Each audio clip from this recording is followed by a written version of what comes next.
नमस्कार, धुरीज क्रिएशनमध्ये आपणा सर्वांचं हार्दिक स्वागत आहे। आज मी खापरोळीची रेसिपी दाखवत आहे। आम्ही 4 माणसांसाठी बनवलेले आहे।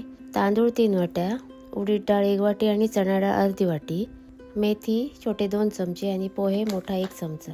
तांदूळ आणि मेथी एकत्र धुवून भिजत घालावेत आणि डाळी एकत्र धुवून भिजवाव्यात। 8 तास भिजल्यानंतर मिक्सरला बारीक करून घ्यावे। मिक्सरला लावताना पोहे पण धुवून घालावेत। त्यात हळद, मीठ चवीप्रमाणे घालावे आणि पीठ ठेवताना त्यात अर्धा कांदा कापून घालावा। सकाळी असं पीठ मस्त फुगून येतं।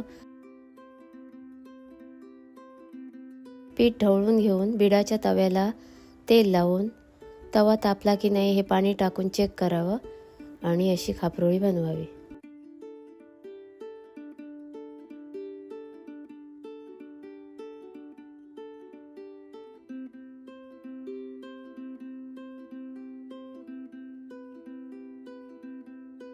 रस बनवताना मी इथे 2 वाट्या खोबरं, त्याच्या निम्मे गूळ घेतले, जिरे 2 छोटे चमचे आणि थोडीशी हळद घालून रस काढावा। त्यात वेलची पूड घालावी, चवीसाठी मीठ घालावं, नाही घातलं तरी चालतं आणि अशा प्रकारे रस बनवावा।